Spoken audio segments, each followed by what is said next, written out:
Je n'ai jamais été amie avec Epstein. Donald et moi avons, de temps en temps, été invités aux mêmes soirées d'Epstein, puisqu'il est commun d'avoir des relations qui se mélangent à New York et à Palm Beach. Pour être clair, je n'ai jamais eu de relation avec Epstein ou avec sa complice, Ghislaine Maxwell. On ne peut pas se désintéresser de la politique parce que, qu'on le veuille ou non, elle décide de nos vies. Salut tout le monde, j'espère que vous allez bien. Donc aujourd'hui, nouvelle vidéo zapping. Aujourd'hui les amis, on tourne sur X, se regarder encore énormément de séquences. Comme d'habitude, on ne perd pas de temps, petit like pour la force, petit commentaire pour le référencement. Et pour ceux qui sont sur téléphone, merci de booster cette vidéo. Allez, on enchaîne avec la première séquence insolite qui nous vient de 75 secondes. C'est marqué l'artiste queer russe Jenna Marvin sort du métro Barbès à Paris.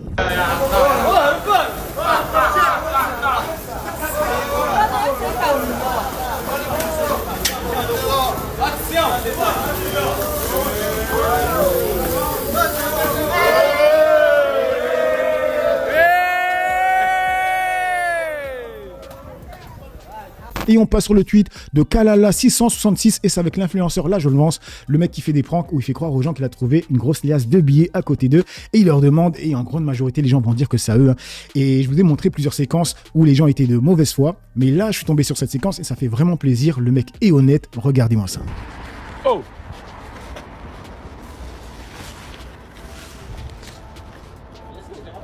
Ça vous? Un billet. Une liasse. Ouais. Non, c'est pas à moi ça. C'est pas vous? C'est pas à moi. C'est pas à moi, ça doit être à quelqu'un qui est passé, je sais pas. Je suis désolé, hein, vous êtes un génie en tout cas. Hein? Vous êtes un génie. Ah, pour ça? Ouais, vraiment. Oh, c'est beaucoup de boulot ça. On ouais. est dans la poussière, on est dans la saleté. Franchement, chef, tu régales. Hein. On va voir quand ça sera fini. Ah, franchement, c'est bien ce que tu fais. Hein. C'est cool. Bah, merci beaucoup. En tout cas, beaucoup bon courage. Hein. Merci bien, bonne journée. Bah, tiens, je te donne. Bonne chance avec les sous. Bah, tiens, je te donne ça pour te noter quand même, t'es un méconnaître. Parce que c'est mon. Non, c'est mon argent, c'est à moi. Tu fais pas les trucs TikTok? Ouais, ça Mon diamant il dit faites les sous par terre et puis des fois il y a des mecs qui le prennent. Ouais, et après ils disent que ça. ils disent que c'est à eux. Ouais. Mais vous. Et où la caméra là quand tu fais ça? C'est ton téléphone? C'est mon téléphone, ouais. Ah, non, moi, j'ai pas d'argent, moi. Non, merci. Mais tiens, ton gamin il va être fier de toi quand même. De quoi? Ton gamin il va être Non, fier. garde ton argent, moi, c'est gentil. Mais moi ça me fait plaisir, tiens, c'est pour le café. Bah merci beaucoup, Voilà. des choses pas nécessaires. C'est pour le café, ça me fait Ah mais plaisir. des fois t'arrives à récupérer ton argent, tu tombes sur des lascars un peu... Ouais mais t'inquiète, je récupère toujours mon argent. Ah écoute c'est gentil, Ça c'est. Non, c'est pour le café. Frérot, t'as vu, moi j'aime bien, tu travailles, t'es à méconnaître. Franchement Et en plus, la vie elle est dure pour tout le Et monde. le fiston il va voir que son père c'est un soldat en vrai. Bah merci beaucoup. Ok? Bah merci bien. Bah fais attention à toi. Voilà, ça fait plaisir, honnêtement. Du coup, on enchaîne avec John de Lorraine, c'est avec Sébastien Lecornu qui a dit « D'ici 2030, 2 voitures neuves sur 3 devront être électriques. » D'ici 2030, 2 voitures neuves sur 3 devront être électriques. Il y a 5 ans, la France ne produisait pas de voitures électriques. Désormais, grâce à nos industriels, mais aussi grâce au système des bonus, un véhicule électrique n'est pas plus cher à l'achat qu'un véhicule thermique. La voiture électrique peut désormais être celle de tout le monde. Le gain pour le pouvoir d'achat est évident, pour ne pas dire édifiant. Faire 100 km en véhicule électrique coûte en moyenne quelque chose entre 2 et 3 euros, contre 11 euros en moyenne avec du diesel. Voilà, du coup, que nous dit le peuple français dans les commentaires? Avec quel argent? Ils nous prennent tout. Ah si, avec un crédit à 15%, ça marchera bien sûr. D'abord, on arrive à faire rouler tous ces cons en voiture électrique et après, on double le prix de l'électricité. Voilà, en fait, ils ont augmenté l'essence, comme ça ils vont pousser les gens à prendre l'électrique et ensuite ils vont augmenter tout simplement l'électricité, ça c'est sûr. Et on passe sur le compte de BFM et là ça parle de l'essence avec Michel-Édouard Leclerc, c'est marqué baisse des prix du carburant, ça va baisser un tout petit peu aujourd'hui mais ça va bien mettre 3 à 5 jours. Ça devrait baisser mais je vais pas faire la même erreur que j'ai fait il y a 3 semaines où je l'ai annoncé un matin et l'après-midi ils se sont cognés dessus dans le détroit d'Ormuz et c'est reparti à la hausse et donc j'avais toutes les caméras de BFM qui faisaient le tour de France pour dire elle est où la baisse, donc je vais être beaucoup plus prudent que monsieur Le Chypre. Qui dit ce matin sur BFM TV que ça devrait baisser dès aujourd'hui? Eh ben, moi, je pense que ça va baisser un tout petit peu aujourd'hui, mais ça va bien mettre 3 à 5 jours au prix du pétrole constant, 3 à 5 jours pour arriver dans les cuves. Parce que les cuves, elles sont pleines, là. Les gens achètent moins de carburant, et donc il faut que ça se renouvelle. On n'a pas le droit de vendre à perte un carburant qui est déjà dans la cuve. Ils osent dire qu'ils ne peuvent pas vendre à perte. Je pense qu'ils ont de la marge. Ils ont clairement de la marge. Alors, dans les commentaires, surtout que là, on est sur les stocks 2-3 mois en arrière. Pourquoi donner la parole à une personne qui n'a pas baissé ses prix?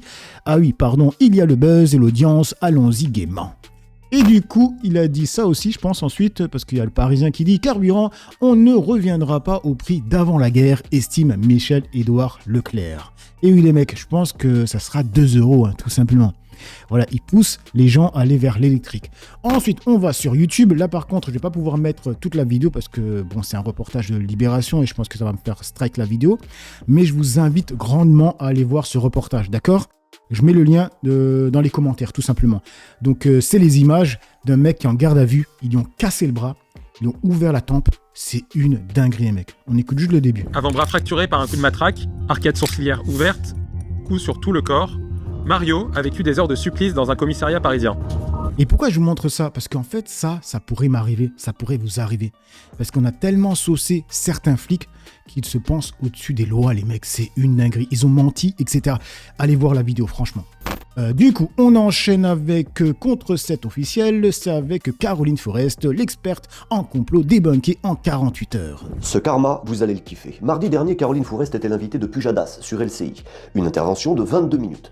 4 minutes accordées à son film Sous les bombes en Ukraine. Et 16 minutes consacrées à l'affaire Rima Hassan.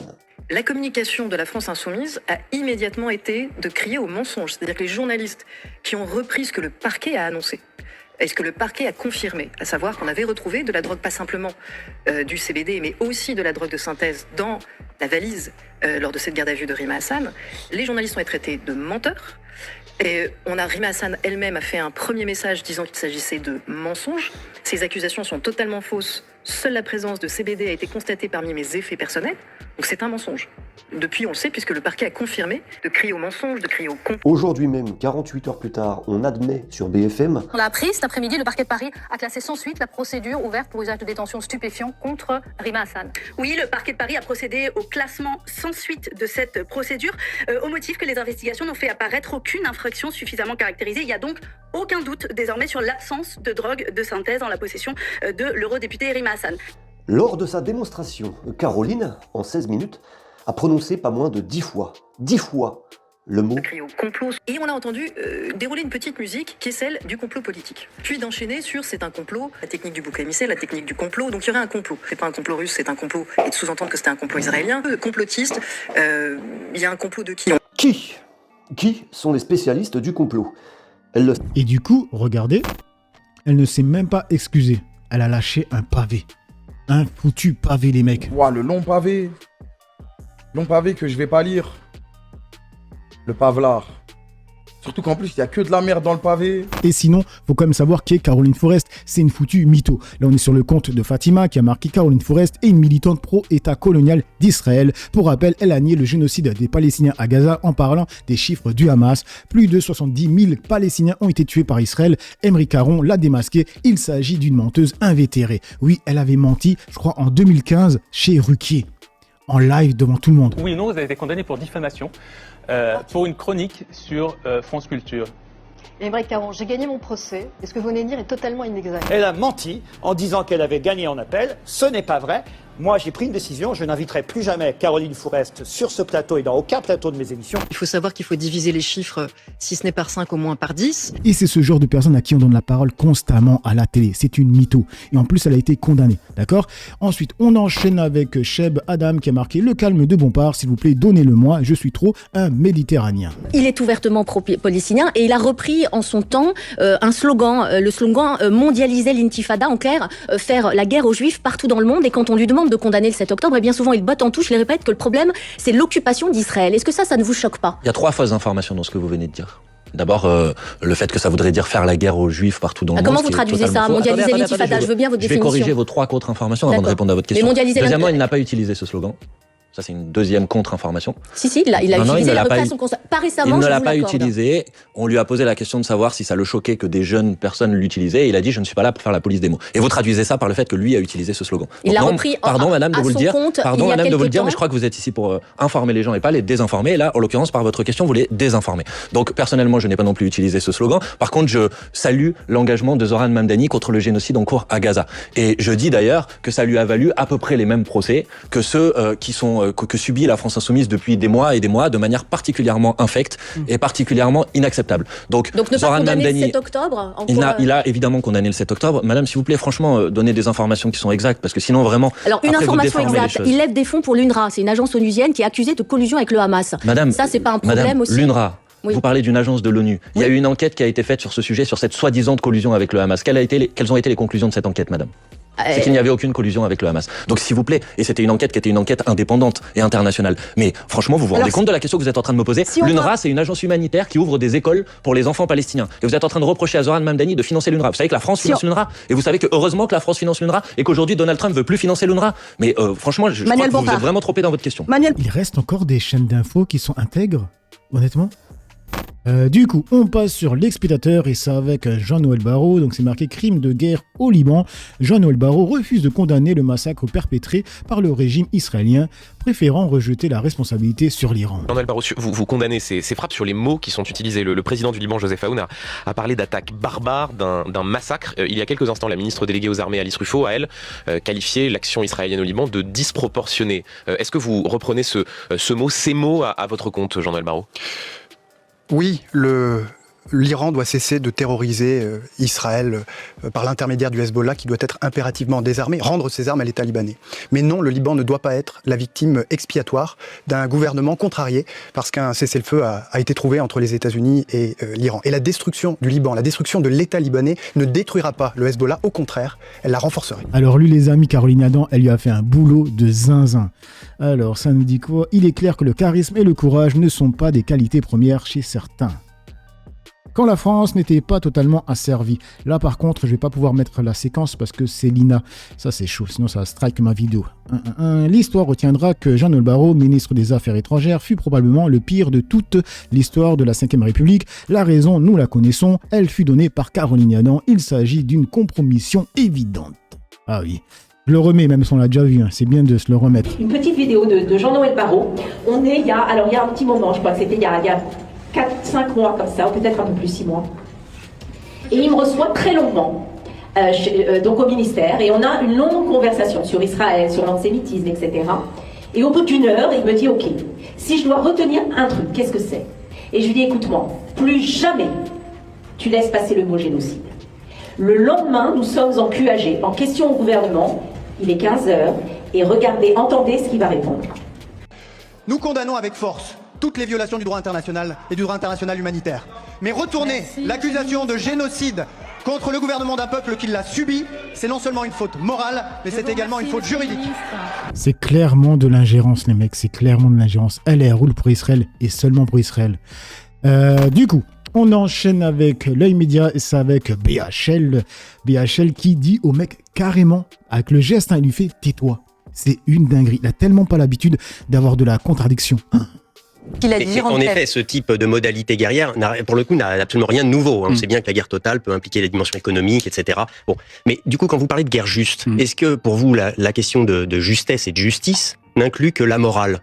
Et donc le souhaitable, ou est-ce que ça inclut aussi la réalité et le possible ? À chaque fois, vous dites, au nom de la morale, finalement, ça devient juste. Mais si c'est pas possible, et si c'est emmener tout le monde au carton, 2003, 2011, avant 2001, ils n'étaient pas obligés, après avoir poursuivi finalement Ben Laden en terre d'Afghan pour venger les heureusement qu'après avoir poursuivi Ben Laden... Oui, mais c'était pas obligé de rester. Et 20 ans derrière, vous voyez ce que ça a donné.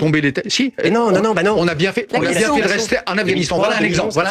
Donc la possibilité, Pardon, je connais bien. C'est une dinguerie. Tais-toi. C'est une dinguerie de faire ça. Les mecs, c'est une folie. C'est une folie. Il est tellement chez lui, en fait. Il est tellement chez lui sur BFM. Donc la possibilité, le réel... Pardon, je connais bien. Chut, pardon. Vous allez souvent en Afghanistan dans cette... Il lui a dit chut. Et le mec, il s'arrête. Regardez, il a fait comme ça, il a arrêté. Période, et j'y étais encore quelques mois avant le retour des mollahs, d'accord ? Donc je pense qu'on a bien fait d'y rester, et je pense qu'on a eu tort d'en partir. Et ça, c'est des journalistes, les mecs. Du coup, on termine avec le compte de BFM qui a marqué Liban, une bombe est tombée à 300 mètres de nous, raconte Gassam Salamé, ministre de la Culture du Liban. Lui, en fait, c'est le père de Léa Salamé. J'ai vécu cela de tout près, puisque j'allais de mon bureau au ministère au bureau du Premier ministre et ma voiture a presque sautillé lorsque une bombe est tombée à 200 ou 300 mètres de là où on était. En fait, c'est une attaque à la fois multiple et soudaine et qui a produit un carnage généralisé à travers la ville, puisque une bonne vingtaine de quartiers ont été touchés pendant que 2 massacres avaient lieu en même temps dans la plaine de la Beka. Vous vous attendiez à ce qu'Israël frappe aussi violemment ? Israël frappe le Liban depuis un moment. Et cela a été le cas même quand il y avait soi-disant un cessez-le-feu négocié en novembre 2024, mais beaucoup plus sérieusement depuis un mois, depuis que la guerre contre l'Iran a commencé. Et en parallèle avec cette guerre, on avait l'impression qu'il y avait un théâtre principal qui se jouait dans le Golfe et qu'un autre théâtre de poche en quelque sorte, s'est ouvert au Liban. Et subitement hier, les choses ont pris une dimension bien plus grave lorsqu'il y a eu plus d'une centaine de sorties simultanées dans divers endroits de la capitale et de l'ensemble du pays, ce qui a conduit à cause de la nature soudaine et inannoncée de l'attaque à la mort de plusieurs dizaines, peut-être centaines de civils. Du coup, que nous dit le peuple français dans les commentaires ? Israël a le droit de se défendre. Monsieur Salamé doit certainement être affilié au Hezbollah. On parle quand même de l'armée la plus morale du monde. Ouais, l'armée la plus morale du monde qui a un problème avec tous ses voisins. À un moment donné, quand tous tes voisins sont un problème, c'est peut-être toi le problème. Il chante 3 jours avant pour Léa Salamé alors que son père allait se faire exploser aujourd'hui. C'est quoi ça ? 63. Et que j'ai envie de rechanter aujourd'hui pour qu'elle explose dans tout le Moyen-Orient plus fort que les bombes qui s'abattent sur le Moyen-Orient, tout le Moyen-Orient. Bon, on va pas écouter. Voilà, bref. Donc, voilà les amis pour cette petite vidéo zapping réaction. Dites-moi ce que vous en pensez dans l'espace commentaire, dans la joie et la bonne humeur, sans insulte comme d'habitude. N'oubliez pas le petit like pour la force, petit commentaire pour le référencement. J'ai assez parlé pour le peu que j'ai parlé, à vous d'écrire. Ciao tout le monde.